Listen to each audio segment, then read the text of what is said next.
తాకట్లో ఉన్న మీ బంగారాన్ని విడిపించి ఆ రోజు ఆన్లైన్ రేటుకి కొంటాం. Sharma gold company. ఓం శ్రీ మహాగణాధిపతయే నమో నమః. స్వాతి నక్షత్రం. స్వాతి 1, 2, 3, 4 పాదాలు. ఈ 4 పాదాలలో జన్మించిన వ్యక్తులు ఇందాక అనుకున్నట్టుగానే రాహు మహర్దశలోనే జన్మిస్తారు. ఈ రాహు కేతువు అనగానే తలా తోకాలేని వారు అనేటువంటివి కొన్ని మనం వింటూ ఉంటాము. అలానే ఈ రాహు మహర్దశలో జన్మించినటువంటి వ్యక్తులలో చాలామంది స్వాతి ముత్యము అని భావిస్తూ ఉంటారు. ఇదే స్వాతి నక్షత్రం అనేటువంటిది నారసింహస్వామి వారికి కూడా ఉన్నది.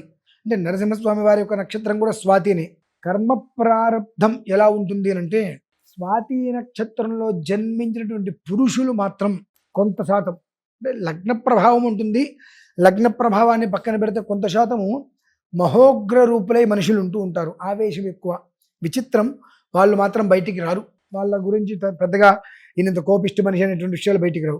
అలాగే ఆడవారిలో కనుక చూసినట్లయితే స్వాతి నక్షత్రంలో నిజంగా ఆ నక్షత్రానికి సంబంధించిన రీతిలో మౌనంగా ఉంటూ కుటుంబాన్ని వృద్ధి చేసుకోవాలి, కుటుంబాన్ని బాగు చేసుకోవాలి, ఏదైనప్పటికీ కూడా రోడ్డు మీద పడకూడదు, ఎంతో గోప్యంగా విధానాన్ని అనుసరించుకోవాలి అనేటువంటి ఆలోచనలు ఉన్నటువంటి స్త్రీలు మాత్రం కుటుంబం కోసం తాపత్రయపడుతూ అనేక రకాల సమస్యల్ని మాత్రం ఎదుర్కొనేటువంటి స్థితి చాలా ఎక్కువగా ఉంది. ఇందువలన ఎక్కువగా ఉన్నది అంటే ఈ గురు చండాల యోగము అనేటువంటిది రాహుకేతువులలో ఆ చండాలత్వం అనేటువంటిది మనిషికి ఏ రకంగా ఇబ్బందుల్ని కలిగిస్తారు అనేటువంటి ఒక తత్వం మనం అందులోనే చూసుకోవచ్చు. ఎందువలన ఎలా మనకు కనిపిస్తుంది అంటే మనం ఏ మనిషి గురించి అయితే ఉపకారం చేయటానికనో సహకారంగానో స్నేహంగా ముందుకెళ్తామో తన నుంచే మనకు అన్నీ కూడా నెగిటివ్. మనకు ఒకళ్ళు వస్తారు, మనం కష్టంలో ఉంటాం, నీకు ఎందుకయ్యా, నేను నీకు ఆసరాగా ఉంటాను, నేను నీకు బలంగా ఉంటాను అంటాం. ఆ మనిషిని నమ్మి అతనికి ఏదైనా మనం ఉపకారం చేద్దామని అనుకుంటాం. కానీ గోటి కాద నక్క అనేటువంటి మనం కొన్ని చూస్తూ ఉంటాం.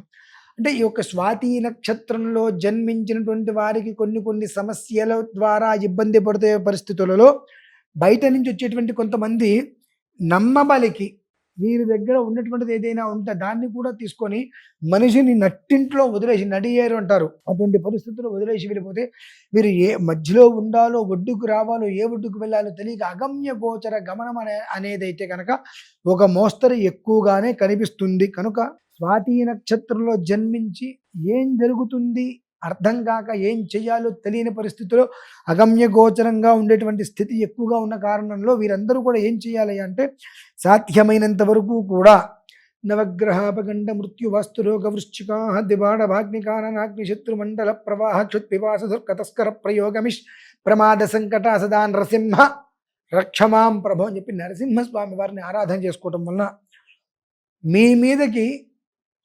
ఆటంకాలు, ఇబ్బందులు, సమస్యలు రాకుండా, ఒకవేళ మీరు ఇబ్బంది పడుతుంటే ఏదైనా కారణం చేత మీకు ఉపకారం చేసేటువంటి మనిషి తప్పితే మిమ్మల్ని ఇబ్బంది పెట్టేటువంటి మనిషి మీకు తారాసపడకుండా ఆయన కాపాడగలుగుతాడు. అయితే శతభిషము అంటారు. ఈ శతభిష నక్షత్రంలో 1, 2, 3, 4 పాదాల వారు రాహు మహర్దశలోనే జన్మిస్తారు. శతభిష నక్షత్రంలో జన్మించిన వారు సాధ్యమైనంత వరకు వారి యొక్క విధానం అంతా కూడా కళ్ళతోటే చేస్తారు. చాలా నేర్పరితనం, మౌనంగా, ఏమాత్రం అలజడి లేకుండా, ఒడిదుడుకులు లేకుండా కార్యం అనేటువంటిది తనకు నచ్చినట్టుగా, తనకి కుదిరినట్టుగా, తనకు కావలసినట్టుగా మార్పులు చేర్పులు చేసుకోవడంలో సిద్ధహస్తులు. నాకు కావాల్సింది నేను ఎలా అయినా తీసుకుంటాను, నీకు ఇవ్వాల్సింది ఎలా అయినా ఎగ్గొట్టేస్తాను అనేటువంటి దాంట్లో చాలా సిద్ధహస్తులు. కానీ కర్మ ప్రారంధం అనేటువంటిది ఒకటి ఏదైతే ఉంటుందో అది అన్ని విధాల, అన్ని రోజుల ఒకేలా ఉండేలా ఉండదు. అది దాని యొక్క ప్రారంధం కూడా అనుభవించేటువంటి పరిస్థితి ఏర్పడటం వలన ముందు మానసిక ప్రశాంతత కోల్పోయి ఆ తర్వాత ఒక్కొక్కటి ఏం జరుగుతుందో అర్థం కాక అనేక రకాల సమస్యలు ఉత్పన్నం అయ్యేందుకు చాలా దగ్గరలో ఉన్నారు. తద్వారా మానసికంగా, శారీరకంగా, మెంటల్గా అప్సెట్ అయ్యి హాస్పిటల్స్ అని చెప్పి ఔషధ సేవ అనేటువంటిది ఎక్కువగా తీసుకునేటువంటి పరిస్థితులు స్త్రీ పురుషులకి ఇద్దరికీ కూడా చాలా బలంగానే కనిపిస్తుంది. మీరందరూ కూడా క్షేమంగా ఉండాలని కోరుకుంటూ సెలవు తీసుకుంటాను. ఓం శ్రీ మహాగణాధిపతయే నమః. స్వస్తి.